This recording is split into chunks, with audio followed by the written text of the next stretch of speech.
Hello friends, શું તમે ક્યારેય દૂધીને આ રીતે ખમણીને તમે આ રેસિપી બનાવી છે?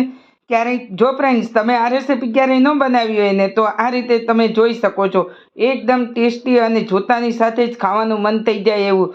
તો ચાલો બનાવીએ. અને આ ઉનાળાની સિઝનમાં ઠંડી ઠંડી દૂધીની રેસિપી એકદમ નવી એવી ટ્રાય કરવામાં બનાવવા માટે અહીંયા આપણે શું શું લીધું છે એ હું તમને ચાલો બતાવી દઉં. કેપ્સિકમ છે, એક અડધી નાની ડુંગળી છે અને એક ટામેટું છે. તો બધું જ આપણે કાપી લીધું છે. કેપ્સિકમ છે, દૂધી છીણી લીધી છે, ડુંગળી કાપી લીધી છે, આદુ મરચાં લસણની પેસ્ટ છે. તો આ બધું જ ઉમેરીને આજે આપણે એવી રેસિપી બનાવવાના છે. એ રેસિપી તમે ક્યારેય ન ટ્રાય કરી હોય ને તો ફ્રેન્ડ્સ કરજો એકવાર. અને તમે શું ક્યારે પછી સૂજીમાં જો દૂધી ઉમેરીને આ વાનગી ક્યારે બનાવી છે? તો ચાલો, મેં અહીંયા 1 કપ સૂજી લીધી છે અને 1 કપ આપણે છાશ લઈ લીધી છે.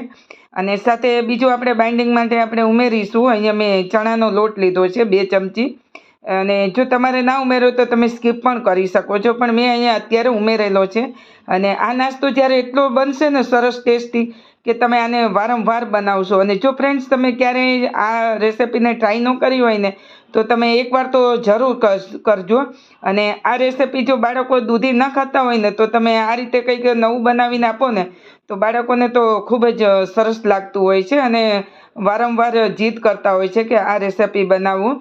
પણ તમે જો એકવાર આ રીતે ટ્રાય કરશો અને દૂધી તો આમ તો બાળકો મોઢું બગાડતા હોય છે, પણ તમે દૂધીની આ રીતે જો કંઈક નવી રેસિપી બનાવીને આપો ને તો બાળકોને ખબર પણ ના પડે કે દૂધીનું આજે આપણે આ રેસિપી બનાવી છે. અને એકવાર જો તમે આ રીતે ટ્રાય કરશો ને તો તમે પકોડા છે, બહારનું પણ કોઈ પણ તમે ભૂલી જશો એવી આ રેસિપી તૈયાર થાય છે.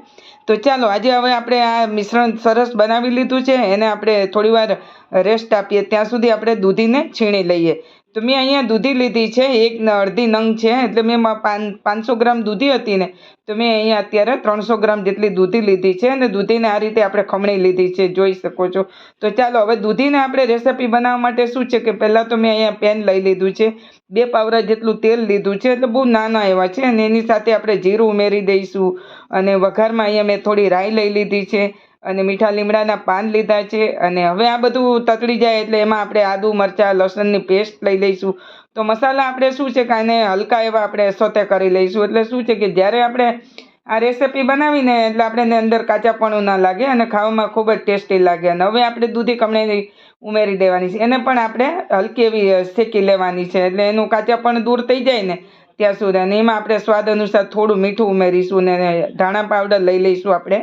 અને હવે આપણે આ મસાલા બધા અંદર ઉમેરી દીધા છે. એટલે શું છે, આપણે જ્યારે મસાલા કાચા ઉમેરીએ ને તો કાચી એવી સ્મેલ આવતી હોય છે, પણ આ રીતે જો પકાવીને ઉમેરીએ ને તો મસાલા પણ આપણા સરસ પાકી જતા હોય છે. અને જ્યારે રેસિપી આપણે બનાવીએ ને તો આપણે કાચાપણું નથી લાગતું. તો હવે આપણે દૂધી મસાલા ને બધું સારી રીતે સરસ એવું આપણું શેકાઈ ગયું છે. હવે આને આપણે થોડીવાર ઠંડુ થવા મૂકીએ. ત્યાં સુધી આપણે બેટરને જોઈ લઈશું. આપણે જે સૂજી ફૂલવા મૂકી હતી ને સૂજી પણ સરસ ફૂલી ગઈ છે અને સરસ એકદમ હાર્ડ થઈ. અને આ રીતે જ રાખવાની છે. જો તમે દૂધી તો આપણે એમાં થોડું મોઇશ્ચર હોય છે, એમ બી આપણે દૂધીને થોડું આપણે શેકી નાખી છે. એટલે તો આપણે બહુ બેટરને એકદમ પતલું નથી કરી દેવાનું. તો ચાલો, હવે આપણે દૂધીનું મિશ્રણ આપણે અંદર ઉમેરી દેવાનું છે. ત્યાં સુધી તમને વેજીટેબલ આપણે અંદર ઉમેરી દઈશું.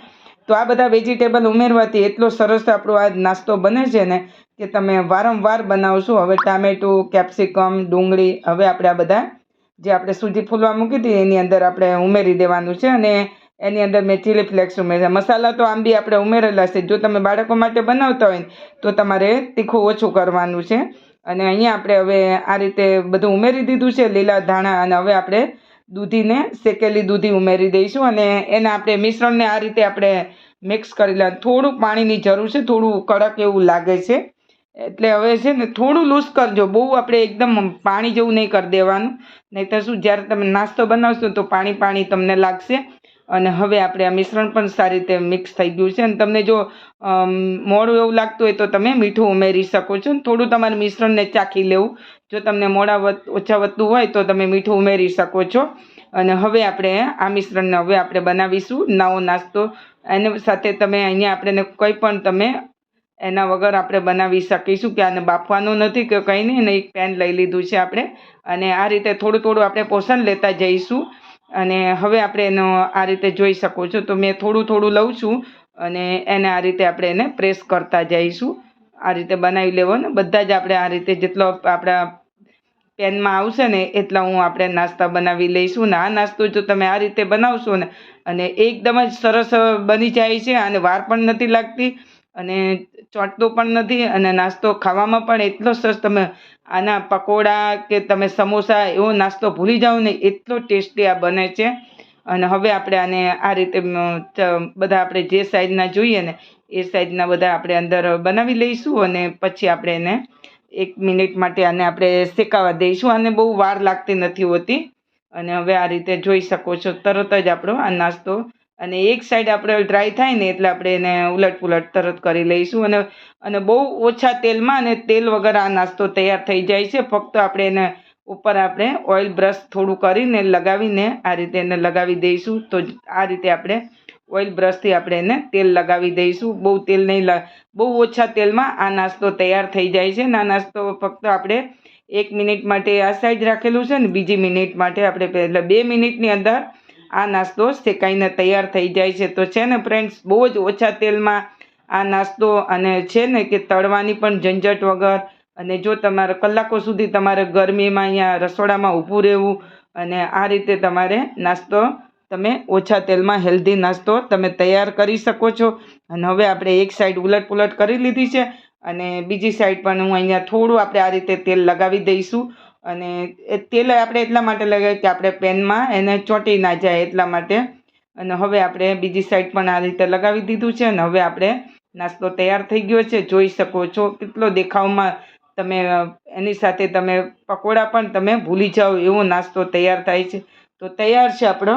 આ રીતે આપણે બધા બનાવી લઈશું. તો અત્યારે ગરમા ગરમ એટલો છે ને અને ખાવામાં તમે જોઈ શકો છો એકદમ ક્રન્ચી.